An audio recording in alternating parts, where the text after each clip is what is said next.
Not for last sport.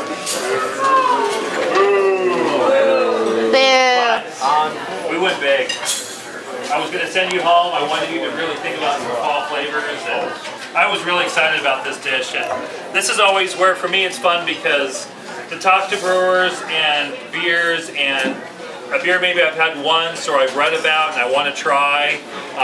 This dish was really kind of fun for me because we basically took, there's a new beer from Captain Lawrence called Beer de Chico, and it's basically a Belgian-style double, kind of similar to local number 2, but they take chestnut honey and chestnut jam and add that into the beer making process. So the beer is very complex, lots of caramel notes and some hints of floral and that nuttiness you get from chestnuts. That beer we actually soak dates in, and if you think about dates, they have that caramely, sweet, toffee-like flavor, and to blend these flavors together and then to use that as a base with some flour and different kinds of sugar and eggs to make a date cake. So then to really play that up, Almagan has a brand new beer called a Cup of Kindness, which is a Scottish-style beer brewed with Belgian yeast and kind of a Belgian style with a little bit of heather honey. So we actually took that beer, reduced it down, added it to some caramel that we made with dark and white sugar, and actually made a butterscotch ale sauce. So to kind of play it, because I've always liked the butterscotch, so I wanted to play it up with beer. And then just to bring it up a little bit further, we got some wild huckleberries, which are kind of like blueberries, a little bit more tart.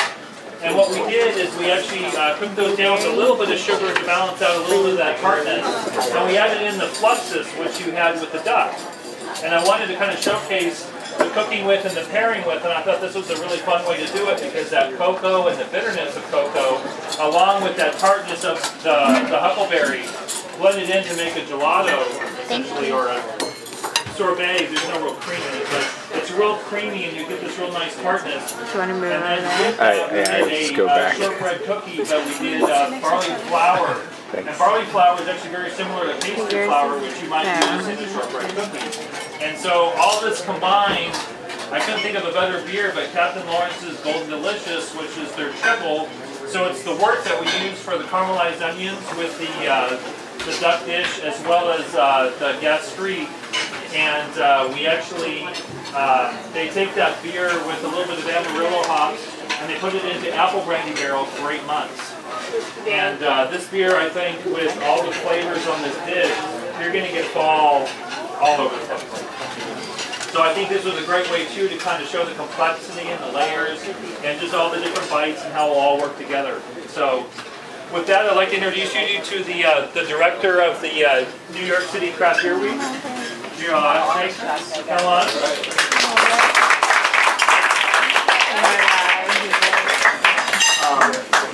I'm going to stand and walk and talk.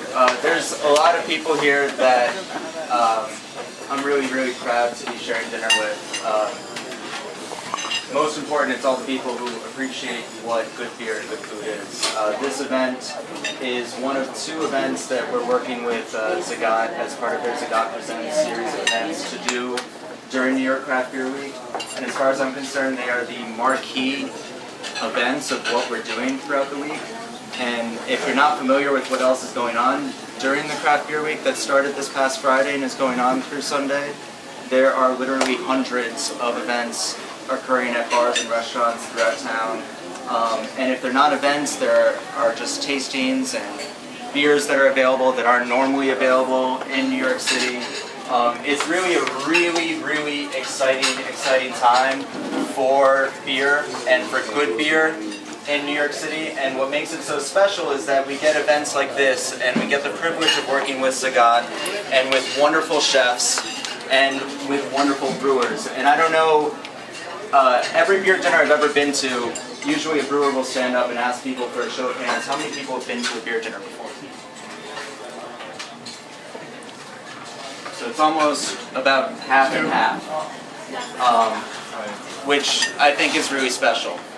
Because an opportunity like this to experience beer and food being paired at really what is a whole higher level of what's being done anywhere in the country, and I dare say anywhere in the world, what Sean and Galen have produced tonight is a complexity of flavors and a nuance that is unrivaled, and I hope you enjoyed it. And I know I have, personally.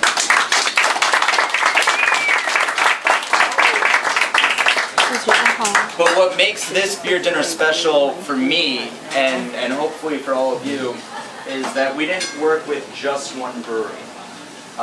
The thing about New York Craft Beer Week, and if you're not familiar again with New York Craft Beer Week, there are beer weeks that occur in other cities throughout the country. It's a bit of a new phenomenon. Somebody's keeping track out there, it's not me, but I think there are about like 70 different beer weeks that are occurring around the country, so that's more than one beer week a week through the year. There's a lot of stuff going on, and what I love about the beer week is that it really gives you a sense of place to enjoy beer in so many different ways for that area, for that city that's hosting the beer week. And so clearly here in New York City we are blessed with not just wonderful beer, but a wonderful, wonderful dining environment. So again, working with Zagat, we really get access to that dining environment, and it's amazing that we can produce dinners like this. But what's also amazing about it is that we're working with so many wonderful brewers throughout the week on all different events. And this beer dinner stands alone in my book of my personal experience of beer dinners because we've worked with 6 breweries. And if you're familiar with specific breweries, you'll find that the brewers tend to employ the same methodology in a lot of their different beers. They might be completely different beer styles from completely different inspirations from breweries throughout the world and beer styles throughout the world, but there'll be some of the same yeasts that are used in the different beers, and there'll be some of the same techniques, and a lot of the beers will tend to have some similarities that end up combining themselves together. And by the 3rd, the 4th, the 5th course, you can almost get a little bit fatigued from some of those same flavors because the courses tend to blend together and you can't remember them. I can remember every single course and every single beer I've had tonight, and that is incredibly unique. To have a 6-course meal where everything stands on its point, it stands alone, and tastes so phenomenal. It's really a pleasure, and so I hope that you can all say that it was a pleasure too. And this is our 3rd annual beer week, and we hope that it's one of many, many more to come, and we hope to expand these events, and we hope that this dinner will be the foreground to many other dinners of this caliber. Not just because there are beer dinners once again, but because we get to work with different breweries who provide a different perspective and a different beer for each one of the courses. And this is really, I dare say, a first. And I'm really excited that this could be part of the beer week, and I'm most excited that all of you could share it with us. So thank you so much for coming out. At the end of the meal, there will be New York City Craft Beer passports available for you as you exit.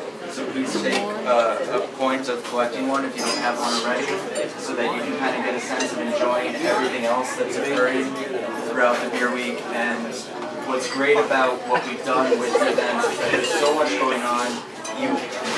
It's almost impossible to enjoy it all during these 10 days. So we really encourage you to use these passports as a guide of discovering craft beer throughout New York City throughout the rest of the year, because these beers are still served in December, they're still served in March, and there's a lot of wonderful things going on. So again, thank you all for coming. Thank you to the brewers for doing what you do and providing such great beer. Thank you to Zagat for the wonderful partnership, and once again, thank you to Sean and Galen for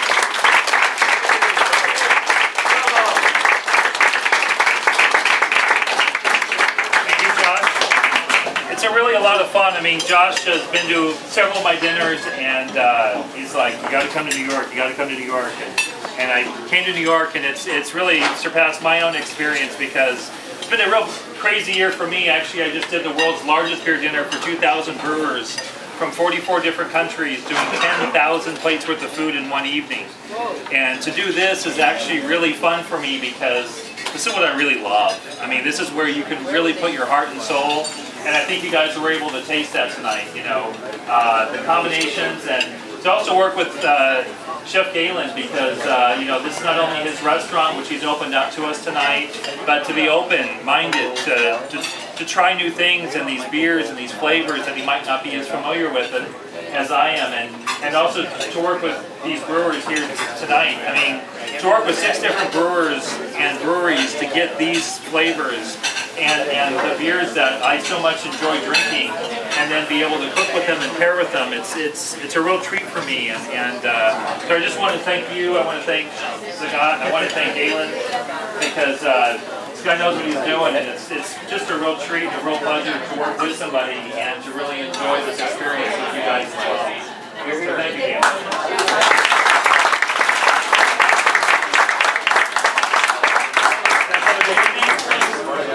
Is it everything you thought it might be? And more. Good. Well, thanks guys for coming and enjoy. Thank you.